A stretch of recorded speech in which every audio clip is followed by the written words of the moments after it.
Hello and welcome to Check It Out at EVPL, a podcast from your local library. I'm your host, Ellen. and I'm your host, Aaron. And I'm your host, Ryan. And I'm your host, Lori. What is happening? We've doubled. Our podcast is growing in terms of the number of people who want to be involved, and Lori and Ryan have gratefully stepped up to the plate to help host episodes. Happy to be here. Yes, I would love to get paid to talk. So get used to hearing their voices. They will be here more often. Yes, the cinematic Check It Out universe is expanding. I need to think of a superhero character now. Yeah. You don't already have a costume at home that you dress up in on weekends and run around the neighborhood and do stuff. Okay, never mind. I didn't bring it up. I am very interested now. Please tell me more. What I do in my free time. It's none of your business, lady. I feel like now I need to be the villain. That there's a hero running around that has That's definitely my wife. She's the villain. Ooh, I can Ooh. That's an interesting And the dogs are the relationship. innocent It is. bystanders. It's an interesting Okay. relationship. Does she need backup? No, she handles it pretty well. Okay. I very Okay. rarely win Okay. the situation. I'm not a good hero. Oh, good. So yeah, I'm not going to save you, Aaron. I can barely handle a 15-pound Shih Tzu. I can't save you from anything. I guess I'll Okay. have to rely on my 20-year-old cry skills then to get myself out of That's all you scrapes. need. So today, since we've got some new people on the podcast, new permanent hosts, we are going to kind of break down what the different positions you might encounter at the library and what their main responsibilities are when it comes to serving the public. Lori, do you want to kick it off by telling us what you do on a day-to-day basis? Sure. I am what is called a customer service representative, which is essentially a circulation worker in any other system. And what we do is we man the front desk. So we're usually the first people you see whenever you come into any library. And we are the ones that check items out to people. We also check returns in. We shelve the items when they're returned and put them back in the right spot so people can find them later. We also do any book repairs. And we process new materials, depending on the location. Sometimes we process new materials whenever they come in, do inventory dates, stuff like that. And if you take advantage of our curbside services, we are also the ones who do that as well. Yes, thank you for that reminder. And we appreciate you too. Yes. Yes. Thanks.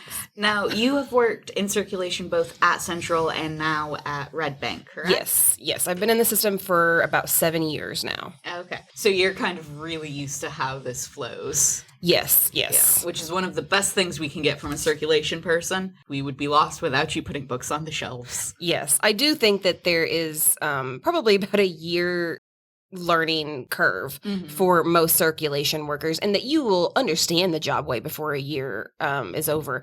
But I don't think that you know all the little intricacies and details really until you've been around it for a while. Oh, yeah, definitely. Definitely, yeah. And I also, too, work in circulation sometimes. I am an experienced navigator. And, there is a much larger learning curve to something like that than you would assume kind of peering in from the outside. Oh, yeah, because you think whenever you get the job or whenever you see somebody doing the job, well, they're putting books on a shelf in alphabetical order. There are so many debates behind the scenes as to what Yeah. alphabetical order actually means. Oh, and when you get up to the 921s, which are biographies, a whole new world of hurt Yes. awaits for you. And people have very strong opinions. Yes, we actually Yes. just debated the biographies this morning before I even came in.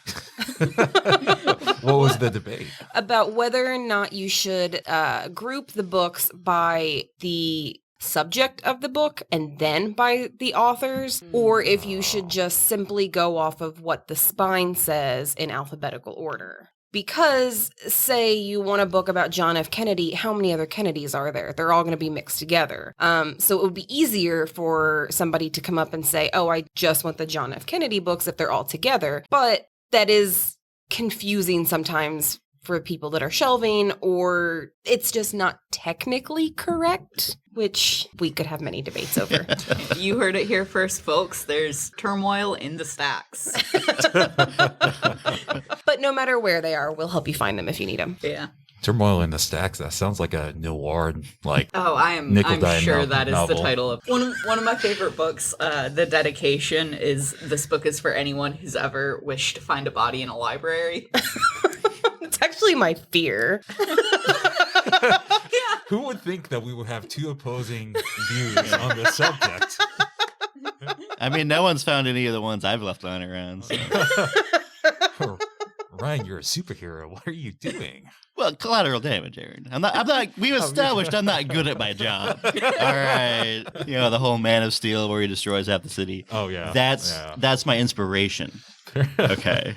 Okay, so we've covered circulation. Mm-hmm. What else do we have going on? There's reference services. That is where myself and Ryan, technically, you are reference as well? Technically, yes. Technically, okay. So in reference services, I'm the one sitting at the information desk. People come up and ask questions. A lot of times they will go to circulation first, and circulation will very kindly say, "I don't have time for that. Please go to someone who does." I'm looking for a book. I don't remember what it's about or who wrote it, but it's red. Yes. Typically, I go with the whole, like, I can barely function as a human being. You should probably talk to reference. Yeah. The glory of reference is they just kind of schedule us to be available to answer any question. So if you have a question that you think will take too long, come over to reference. Reference is very helpful. There have been many times I am looking for just a generic idea and go to reference and they're like, "Oh yeah, we have this book. We got this." Sometimes they give you way more information than you expected. And Yes. you're just like, whoa. Yes. One of the favorite questions I ever got while working in a reference is someone came up and asked me where the $sign came from. Ooh. That does remind me that, we talk about how reference services can be used to help find things at the library, but like Ellen brought up, the reference position still has its foot back in the past where it was like if someone had no access to any encyclopedia or internet, like they would go to them. Oh yeah, they to were answer any They question. were the manual Google before Google existed. Exactly. Mm-hmm. And it's sometimes I get asked to just Google things. Mm-hmm. That's come full circle. I have gotten a few reference questions over the years, and I think my favorite reference question was, "What's the history of food?" That's a very large question, and I did manage to, narrow it down to something that the patron wanted. But I thought of it the other day because we actually do have a book now that's just titled "The History of Food." Like, that book would have been perfect. Did you give him the slick reference interview? No. Okay. No, I I'm not tried. But I'm not really sure what you're asking. I think I just okay. I mean, that might be a little old school that I was taught. Because I did ask, are you wanting books about, just food in general? Or are you wanting books about a specific food? That's pretty much Yeah, that's what we call a reference interview. Yeah. For that question, have you ever heard of Mark 𝗏𝗏𝗪𝗏𝗏𝗏? No, I have not. Okay. He has written a few different books that are all very good. My favorite is Salt, A World History. I have heard of that book. Okay. He also has one called 𝗏𝗏𝗀𝗏, A Biography of the Fish That Changed the World. Both of these books have a lot of information about the history of food. Interesting. It is fascinating when you look at it because the historical context of food and the availability of certain foods has made such a big effect on regions. I don't want to go into a rabbit hole. Sorry, I will definitely just talk about weird history. This is what happens when you talk to someone in reference. So we can say that's a preview for a future episode. Sure. Weird food history. I will make a note. Me too. Okay, so that's the practical side of reference. What's the technical side of reference that Ryan is involved with? Well, I am a experienced facilitator as well, same title as Ellen. They keep me hidden away, and I actually work with the youth more than the reference.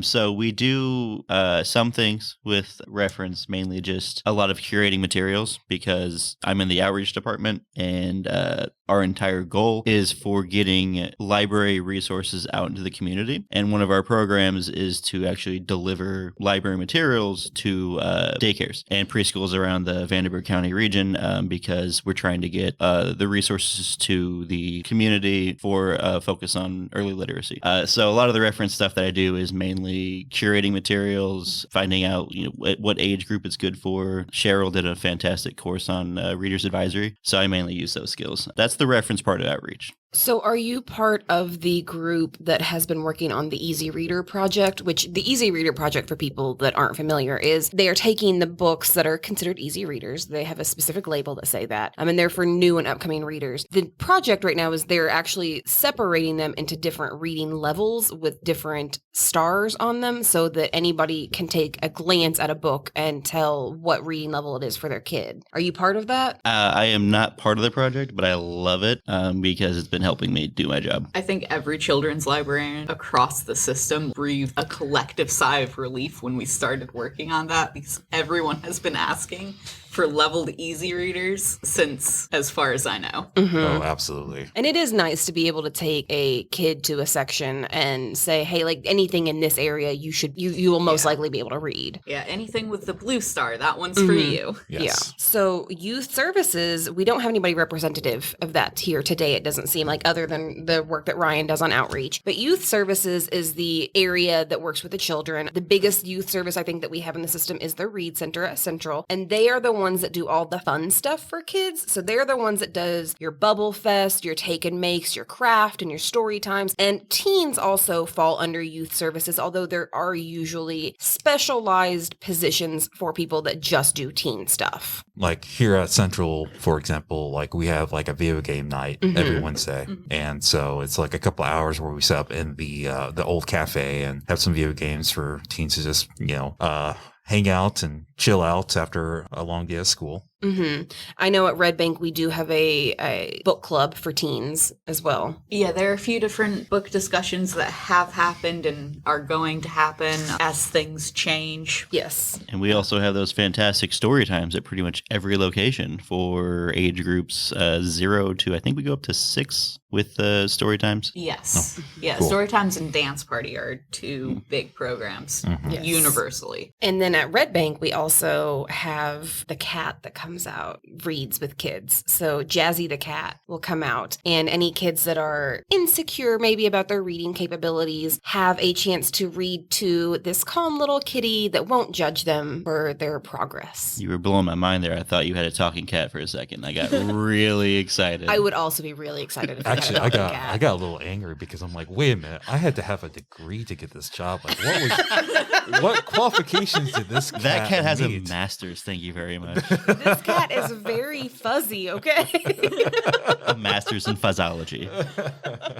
Also, I just want a chance to plug Jazzy anytime because I just want a cat in the library as much as possible. Yeah, I'll take this as an opportunity to say that all the other locations are jealous of Red Bank for occasionally having a cat because all of us want a cat. I have been trying to figure out any program that we can figure out to bring more animals in. I want goats next. That's my big goats goal. are fun, yeah. Oh, If anybody has goats, please reach out to me.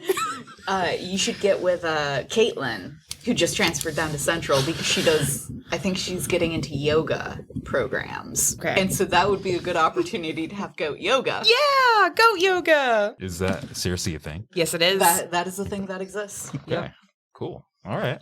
Yeah, Also, my coworkers are going to be like, of course she figured out a way to work goats into the first episode.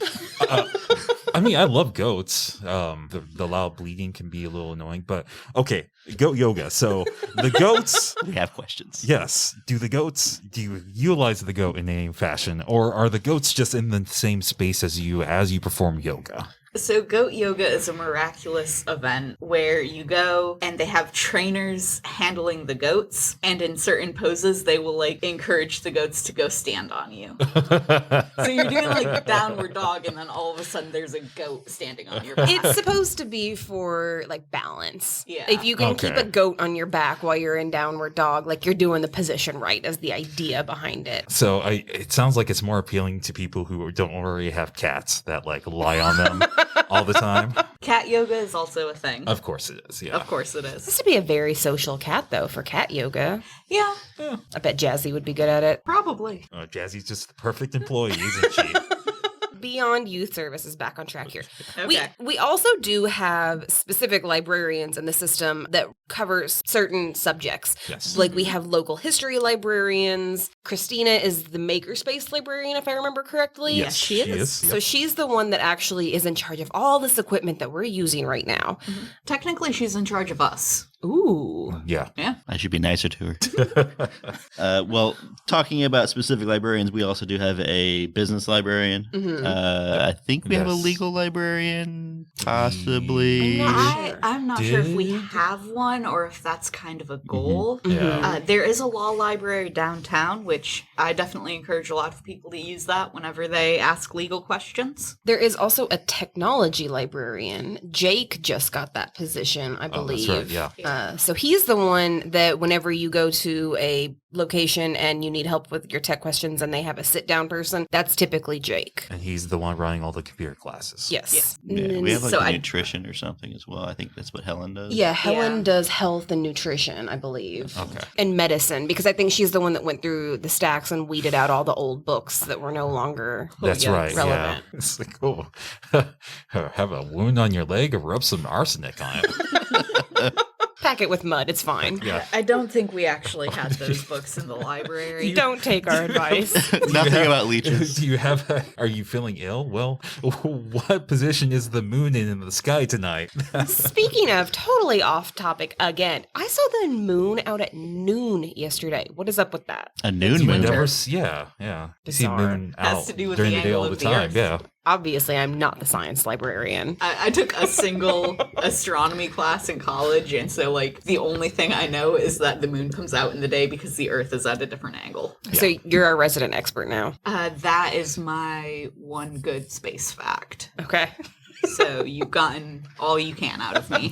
All I know about space is like the terrifying ways the Earth can end due to various space events that are beyond our comprehension. So if you need that, let me know. Thanks, Aaron. Yeah, no problem. It's okay. The only thing I know about space is all the horrible ways you can die in it. So.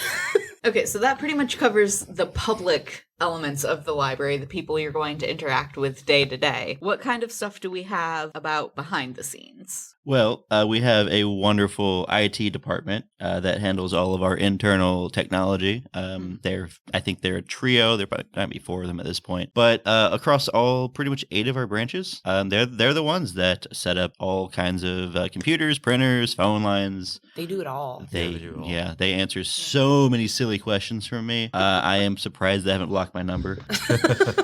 Okay, how many times has everyone here got in touch with IT just for them to be like, reboot the computer and it'll work? I'm not comfortable asking that or answering that question. I've called a couple times and they've asked me that, and then I've started heading them off with, I've already turned it off and on and done this and that. So what do I do now? I'll do that too. I'll go through my laundry list. Like, okay, here's everything I did. Now, please tell me how to fix this. Yes. And then they're like, well, did you do it again? And then I'll do it again. I'm like, oh, okay. Cool. Or the moment they actually have to come down or come over and like look at it, it fixes itself. Yeah. It's like all they had to do was just look at it. I've They're also magic. called them before and just been like, this is a Raspberry Pi. Is it supposed to be a Raspberry Pi? And they're like, yes, it is. Okay, thanks. Have a great day. So, yeah, they have the patience of saints.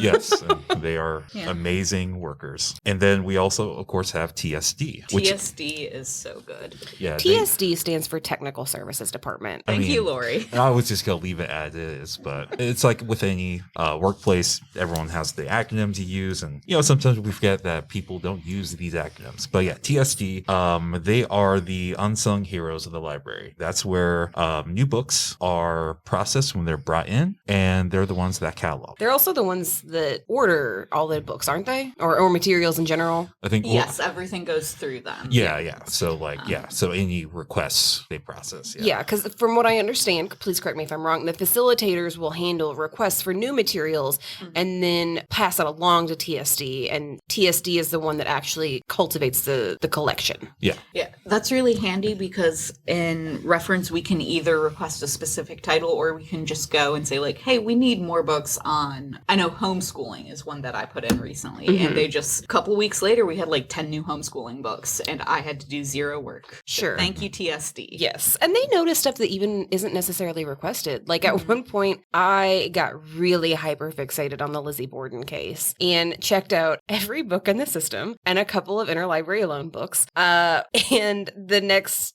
month, we had 5 new Lizzie Borden books. I'm like, they noticed that, so thanks. So definitely check out books that you want to see more of. Yes, and we do keep statistics on that too. Yes. So if we see that a specific subject, people are looking it up a lot, but they aren't necessarily checking it out, that we will still keep ordering materials in that subject. Actually, that does remind me, swinging back to circulation a little bit. One thing I think people don't realize what we're doing is whenever a library is getting ready to close, you'll probably see us walking up and down the aisles and touching books. Straightening up, yeah. Straightening, yeah. So what we're doing there is called straightening, just making sure that before the library closes, everything's, neat and orderly looking. And not only that, but we're also picking up books that people may have left on the shelves on the end of the carts on the end of the shelves, as well as other books that may be out of place. And what we do with those is what we call a copy count. And basically, even if the book's not being checked out, we still want to essentially give that book credit that it's being used in some way. So we put that in the system. Yes. So that's what we're doing there. Yes. That is a big help, especially with people who come from out of town who may not have a library card. It's really useful to know what people are using in the library, even if they don't check it out. Yes. And it does give information too of if somebody is looking at books on a specific topic and they're not checking them out, why are they not checking them out? Are they not checking them out because they don't have a library card, like you mentioned? Or are they not checking them out because maybe those books are out of date and we need to get newer ones in? And I'd just like to do a public service announcement. The library is for everyone. So Yes. if you don't have a library card, you can still come on down, utilize our collection, and we have plenty of events for you. And if you live in the Vandenberg, Evansville area, you can get a library card for free and have access to all our digital collection and checking out materials. I would like to butt in really quick and say that you do have to live in Vandenberg County. So there is a possibility that you have an Evansville address, but do not live in Vandenberg County. And unfortunately, we cannot give free library cards for those individuals, but we will work with you in other ways if we can. There are other cards you can have, which we won't get into right now because then we're opening up. Yeah, I could do a whole episode of just the 30 different card minutes types. of very, very bland discussions of our different membership. But just know we'll work with you. Yes. All I'm hearing is that we now have a full nother episode. Ooh. Oh. And the last thing that I can think of for TSD is they're actually the ones that withdraw the materials as well. So, for example, if something's not really getting checked out much or used, then they'll take that item off the shelf, and it usually goes to donation or for a book sale at some point. Mm-hmm. Yeah. Now, while you were talking, Laura, you mentioned the interlibrary loan. Yes. And let's kind of talk about that real quickly because that's something a lot of people aren't familiar with. Yes, and it's such a great service. So interlibrary loan is essentially subleasing a book. If we don't have a book that you're looking for, then we can ask other libraries anywhere in the U.S. Through the WorldCat catalog if they are willing to lend their book to us. And if they are, then we can then sublend it to the patron. So it saves money for books that don't have a very high demand. It also is good for people that are very into niche subjects and want very specific titles that maybe the library doesn't really have a need for otherwise. For example, I once checked out a book where the only copy that we could find was actually from the Library of Congress. So they did ship that to the library and I got to read it. I couldn't take it home because it was a Library of Congress book. Most of the books you can't take home. But yeah, so that way, if say a series we're missing book number 4 and you don't want to read it on your Kindle, we can get it through interlibrary loan or reorder it. And I've utilized that service as well for several different books. I really love reading academia books about horror movies and especially found footage films. And we don't offer a lot in that collection. And if you want to go and buy one of those, since it is academia, it's usually around $50. So yeah, I've been taking really solid advantage of it for those. Now keep in mind when you do go to request a book, it does help us out if you have the ISBN ready to go. Because it does narrow down the search. If nothing else, we at least need a title and an author. Yes, at the very least. Yes. Another nice thing about interlibrary loan is you can do this either on your own through our website or you can talk to anyone in a reference department, and we can put in the request for you. Another section of library employees that is not necessarily seen on the public side, although maybe a little bit more than some of the other groups, is our maintenance team, who honestly are just the backbone of the library. If they were not here, we would fall apart pretty quickly. If maintenance wasn't here, none of the rest of us would be able to get into the building. Exactly. Yeah. I mean, the whole system just shuts down. at that Yes. point. So, but maintenance is in charge of more than just like cleaning and opening the doors. Although that is like obviously a very important thing that they do. They are also the ones that do what is called the messenger service. And that is an internal service where when you request a book from a different location than the one that you're at, they are the people that pack the book up and bring it to the location that you want it. So when you place a hold on a central item and you're at Oakland and it takes a day or two to get to Oakland, they're the ones that are sending that service or that material through the service. And it happens once a day for most locations, twice a day for Central, unless they've changed that. So that is a very regular occurrence that they're doing. And it's very vital to what we do here. Oh, yeah. Like, yeah, I think it's one of the most important jobs. Yes, Yeah, because this is- otherwise we would be sending people all across the city. Yeah. Yeah, this is our main system for connecting the different locations. Yes. If we need to send anything to a different location for any reason, it always goes through Messenger, unless it's just too big to fit in their vehicle, honestly. Yeah. And they are also the ones that are in charge of clearing and salting the walkways after the snow, which was so helpful this last week. Thank you for allowing me to not hurt myself. They also keep the lights on. Like literally, they are the ones that replace the light bulbs Yeah, whenever they yeah. go out. They are the keep ones. the clocks running. Yes, they are the ones that do the dusting so that we're not just sneezing all day, every day. I cannot tell you how much I appreciate the maintenance staff. And they're also nice. Oh, every single one of them is yeah. fantastic. Yes. All right, so now we'll discuss a little bit about admin. Like, we don't really work in these departments, so we'll just keep it very general, except for one of us, Ryan. Ryan, you are in outreach. I am in outreach. We are a newer department. I think we actually officially formed 6 months ago. We are an offshoot of the programming, which is the department that handles all of the events, the story times, the anytime we have a festival or something inside the library like Bubble Fest. Programs is involved. It may be youth services, but programs is involved in some way. So they decided that they wanted to get out into the community more and bring resources to the community. So they had an offshoot department form, and that is the outreach department, which I work in along with 2 other people. We also have social impact inside of our department. I don't know if you've met her. She's fantastic. Our social impact librarian. It's run by the admin as well. So for social impact, they are focused mainly on minority groups, disenfranchised groups, stuff like that. We have populations of the Marshallese community, which I think we have like 1,000 in the community, and we have a Hispanic community along with other minority groups. I know and we that's have a Russian community too. yes. So right now they're focused on one at a time, just because the department's really small, but they want to help everybody. There was an email that was sent out a couple of weeks ago about there is a effort now to specifically go through the collection that we have and see what representation we're missing so that we can plug in those holes and make sure that everybody feels that they are welcome and being represented by their local library. Oh, nice. Also, if anyone has any suggestions, make your recommendations to your local library. Please. And then there are a couple other things that outreach does. My main focus, I've been tasked with the early literacy outreach, which, as I had mentioned earlier, focuses mainly on daycares and preschools. We have a couple programs for them. One is the material delivery service, where I physically create a box of books that would fit the age range of the daycare, and I go take it to them. And the other one is we have story times that we have people who have been trained in story time go out to a daycare or preschool and do a performance. Usually they're 30 minutes. And a big thing there is just getting the kids, we're working on the skills of playing, writing, reading, singing, just to build those skills, because those are very important pre-literacy and early literacy skills to have that eventually will help them read to become a lifelong reader. And I know these programs are super appreciated by all of the teachers involved. Before these programs were officially instituted, we had a lot of daycare and preschool teachers coming in and just requesting books that they personally would check out, which was a lot of strain on them in addition to running school for a bunch of children.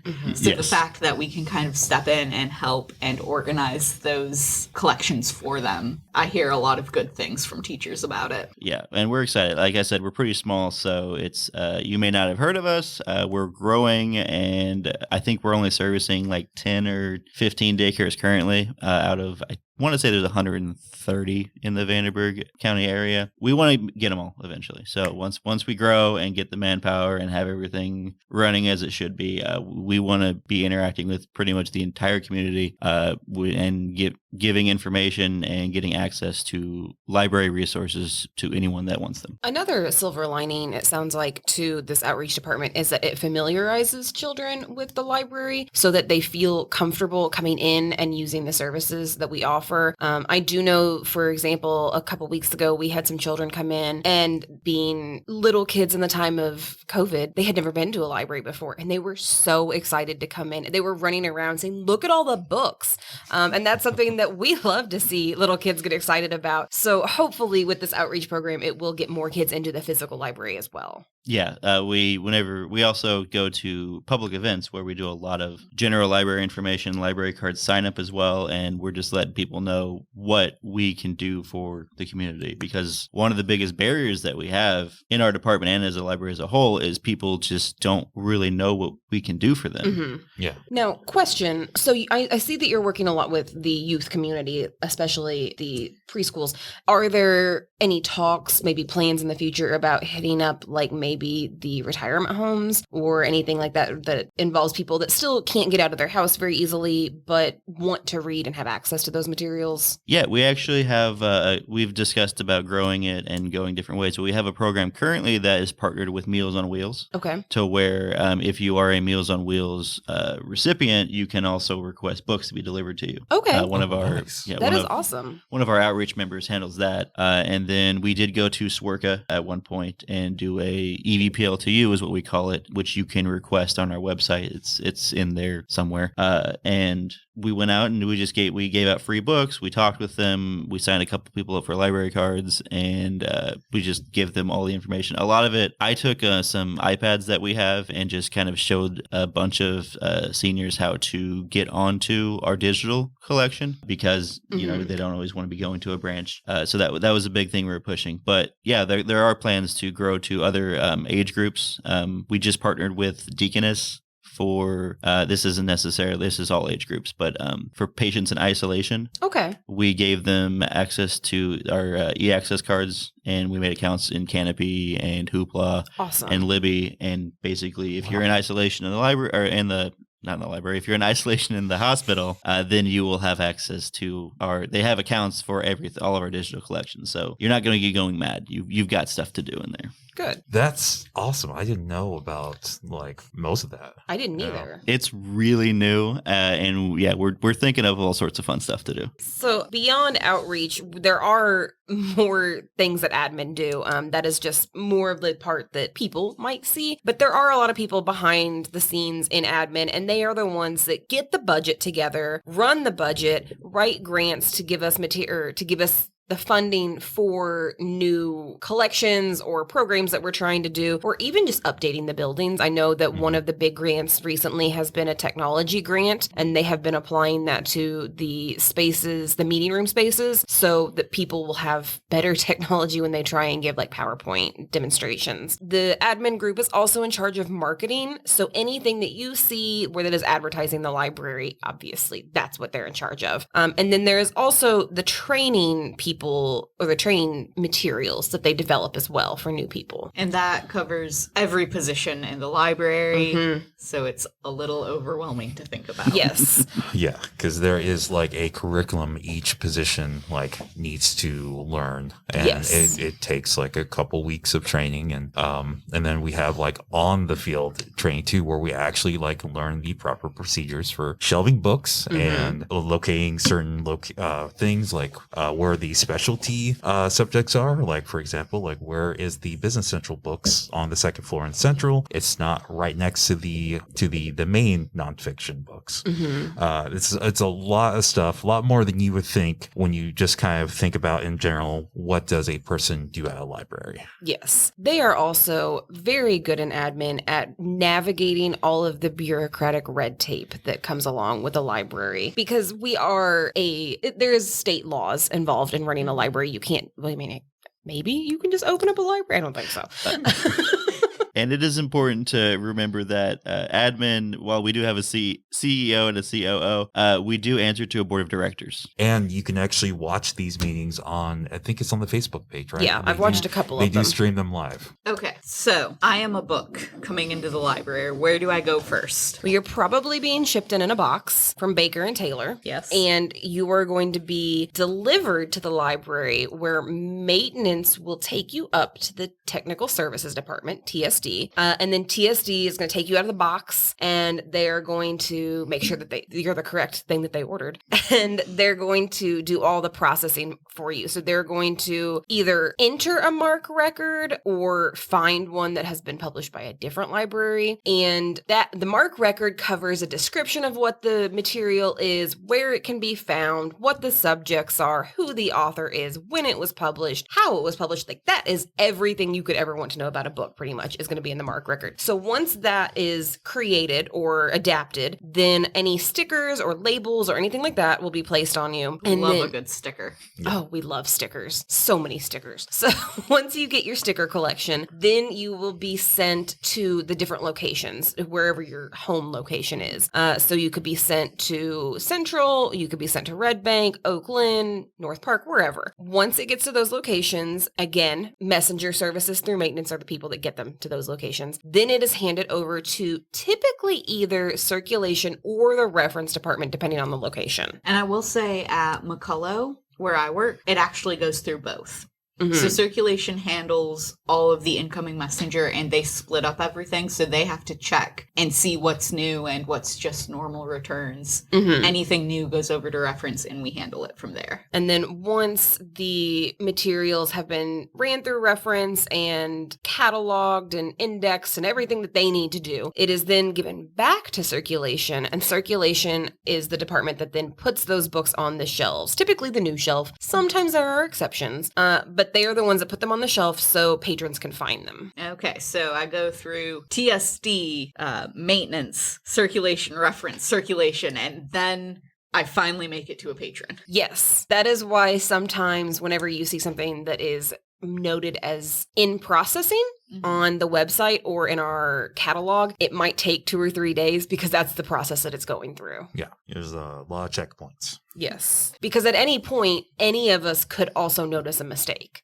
Like, there have been multiple times that I have gotten a book that, for some reason or another, maybe it was marked as supposed to be in the kids section, but it wasn't. Oh, yeah. And if we can't find a book, it is basically lost. Yeah. Yes. It's like, if it's mislabeled, if it's been put in the wrong location, it's good luck finding it. Yeah. If you have to change one single sticker on that book, God help you. So that is why it's very important, if you do grab a book off the shelf and decide you don't want it, to put it back on those carts, because don't put it back anywhere else on the shelf, because those are the most difficult ones to find. Yes. So the labels on the side of a book, they might seem very simple, that they might just say the author's last name or something of that nature. But what they're technically telling us is the address to the book. So if you treat the inside of a library like a city, when you see that number, you know, okay, this is going to be on the 600 block. And then you go to the 600s and you can narrow it down by there. That is a beautiful analogy, by the way.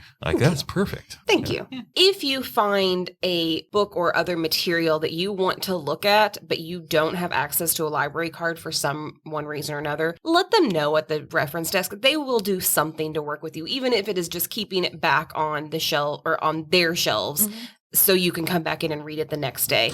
Please don't hide it among the stacks. We will not do that for Bestseller Express. Correct. Yes. All right. So, as most people out there know, that even though we do talk a lot about books here, we do have a very vast DVD library. And I love movies. Oh, yeah. Do you guys like movies? I love movies. Movies are dope. Okay, cool. So, as we know, movies kind of had a bit of a comeback last year with the pandemic kind of taking a dip a little bit. So more people were enjoying movies in theaters as well as going out and getting more movies to bring home. So my big activity here to kind of cap this episode off is I want you guys to name every movie that came out in 2021 that was a continuation of a franchise. Oh my gosh, all of them. Yeah. Well, no, I have a master list. That doesn't count. I have a master list. You can't She said all sneak of that them. by me. No. That includes it. No. Okay. Well, I'm sure there was some new Marvel movie I last see a lot year. of people looking at their screens too. Come on. I'm sorry. I'm looking at something important. I'm trying not to cheat, but I'm also very bad at movies, so I honestly have no idea. Okay. Okay. The following counts: sequels, legacy sequels, reboots, Okay, prequels. The Candyman movie was a reboot. Yes. Are we talking specifically theater release, or are we also on streaming services? Also on streaming service. Oh, There crap. was the new Zack Snyder Justice League. Oh, how are we gonna count that? Give it to her. She gets the Okay. points. Fine. Was there a Fast and Furious spinoff last year? There had to be a Fast and Furious movie. There of something. was one, but what Okay, was it called? Was it Hobbs and Shaw? Just guess a number and you'll get it. 18. Was it? There's like 10 movies, I think, or 9 or 10. I really Officially- do not know. Officially 10, including the spin-off, the Hobbs and Shaw. So the Was ninth it- one came out this year. Okay. There was a new Wrong Turn movie from that franchise. Oh, there wasn't it? The It was actually Foundation, really right? Yeah, good. yeah. It wasn't wrong turn, but it was still good. The Craft had a new one. Thought it was terrible, but it was there. It did exist. That's right. Wasn't there a Purge movie? Yes. Yes. 1 point for me. I'm on the board. Okay, so Lori, all the points, and Ryan, 1. Oh, Don't right. Breathe too. Don't Breathe 2, yep. You're already winning. You know that, right? You don't need. Black Widow came out last year, didn't it? Black Widow, yes. Hmm. Which is a continuation of the Marvel Universe. So, if anyone wants to be a couch nerd about that when they listen to this, it's one story, okay, guys? Man, you guys are missing the biggest release from last year. Biggest release. Cruella? In my heart, yes. Oh. Dune. Dude, I thought that was this. No, yeah. no, that it came was, out it last was year. 2021, yeah. Yeah. Yep. And that counts, yeah. It was a remake. Mhm. Guys. Venom, Let There Be Carnage? No. I mean, yes, that's a sequel. You But not the one I'm looking for. You sound personally offended about this. We'll get there. It's okay. I just want you to read my mind. a December release. Yeah, unless you guys are just avoiding it deliberately because you just like to see me squirm in Is my it the seat. new Matrix movie? Which was good, but not the one I'm thinking of. The new Spider-Man? There you go. All right. Hey, you did it. I All right, I don't can watch leave any now. of these movies. Okay, so what did you think of the new Spider-Man? Oh, I loved it. Was it better than Into the Spider-Verse? No. Nothing is better than No, Into the Into- That is Spider-Verse. such a great movie. No Way Home is currently my number 2 Spider-Man movie. Into the Spider-Verse is number 1. Into the Spider-Verse was basically just a love letter to comic books, and I love it. Oh yeah, and the Spider-Man character himself too, and also kind of like a meta commentary on like his impact on pop culture. Mm-hmm. So good. I love the guys who made that. Okay, what other guesses do we have? You've done really well because you guys have brought up a lot of things I didn't even have on this list. So A Ghostbusters movie came out last year. what was it called? I don't know. Ghostbusters. Something. Ghostbusters featuring 2. more ghosts. Electric Boogaloo. Whoa! Okay, that was not the title. I know that It much. should have been. All right. Ghostbusters Afterlife. That's much less exciting. Yeah, I know. They ruined it. Should have consulted with me on that. Yeah. That They should have. animated Witcher movie, does that count? Yeah, of course. What was it? It's something about the White Night Wolf. of the Wolf or something like that? Yeah. Nightmare of the Wolf, maybe. There was a TV show, that terrible Walker, Texas Ranger reboot. Oh, we're not going into TV shows. Yeah. Tick Tick Boom came out about Rent. Which is a good movie, but does not meet the criteria for this list. Okay. I feel like you're just changing the criteria, sir. I respectfully shove that back in your face. But yes, Tick, Tick, Boom is a wonderful movie. Now, there was a movie that came out that was a prequel to a TV show, a very famous, beloved TV show. It was on HBO. The Sopranos movie. I don't remember the name of it. The Many Saints of New York. Newark. Okay. You only know that because you're watching The Sopranos. I stopped. Yeah, if you keep up with the canon of the show, I have not returned to The Sopranos. I stopped like halfway through season 2. I've now pulled up the IMDb list. I am determined to win this There's competition. no. I just wanted to see what you could get off your top of your head. I'm glad I didn't that want you to like go all like Sing I don't know too? who wants to be a millionaire. Oh yeah, there you go. So what we're learning from this is that Lori's very competitive. Yes.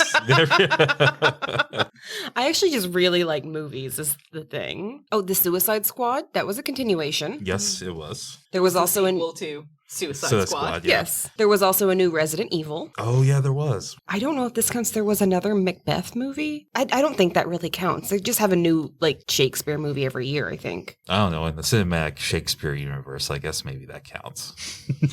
I mean, are you ever going to top the Shakespearean production of Twelfth Night that was She's the Man with Amanda Bynes? The answer is no. This is the best Shakespeare movie out there. In college, my instructor in my Shakespeare class, like that movie came out about that time, and he spent a lot of days complaining about how he had to go watch it because he was a Shakespearean expert. He says he was not looking forward to it at all. Okay, but then did he watch it and realize it's one of the best movies ever? No, he hated it. Oh. And then we had to listen to him complain about how bad it was. Army of Thieves was a prequel to Army of the Dead. That's true. Yeah. Did both of those come out the same year? They did, didn't they? I think so, Yeah. yeah. There's another Shakespeare, King Richard. I think horror movies. What are some horror movies that were continuations? I've watched all the ones I'm interested in, so you already know them. Okay. Yeah, you burnt yourself out on that. There was a Godzilla vs. Kong. Oh, there was, yeah. Okay, there are over 12,000 titles on IMDb that came out in the year 2021, so this might be a really long episode. Or How long is your master list? We can just call it now. Lori Okay, win. are there... Mortal Kombat? You Yes, already, more combat. you already won. You won. You're done. Put the phone down. Aaron, are there any notable movie sequels that came out that we did not mention? So there was Spiral from the Book of Saw, the Oh. third Conjuring movie. The Devil Made Me Do It. Yeah. Peter Rabbit 2, guys. Come on. How did we miss that one? There was also Halloween Kills. Halloween Kills. Yeah. Does Peter Rabbit 2 have James Marsden in it? I think so. Yeah. Sweet. I gotta go watch it. Yeah. Oh, do you hear like the fun like Easter egg in that movie where there's I know, but there's a part where like if you pause it at the right scene when one of the rabbits are looking like a metallic bowl, you can see a reflection of a rabbit holding a boom mic. Yeah, they just spent like all these resources and time like animated just because they're like, oh, this is gonna be stupid fun. There was also the remake of Black Christmas that should not exist Oh yeah. because Oh. the original was just so good. I'm sorry. And then a sequel to a beloved movie from everyone's childhood that we didn't want to see happen, even though the first one is terrible too. Space Jam, You got it. which my nephews loved that movie. Yeah, because it was made for them. Yeah. The G.I. Joe movie came out this year, if anyone didn't know or care. Huh. A new Yeah. escape room movie too. Oh, that's true. The second animated Addams Family movie came out. Which, speaking of, okay, because my brain made this connection. Did you know that Rob Zombie is rebooting The Munsters? Oh, and I can't. Me either. I'm so excited for this. Ryan, I really appreciate that you and I are just staring blankly as these Oh yeah, it's completely glassy-eyed over here. They're having fun though, so good for you guys. I I'm could glad. talk about movies Okay. forever. All right, I think that does it. I think we're good. This is your 4 different hosts signing off. If any listeners want to hear more about a specific part of the library that we have mentioned today, feel free to email us at podcast@evpl.org, and we will do our best to get someone from that department onto a new episode. Feel free to also write in episode recommendations. If you have a different part of the library that you want to know more about, like the collection, let us know. All right, thanks again for joining us, guys, and we will definitely see you next time. Bye. Bye. Goodbye. See ya.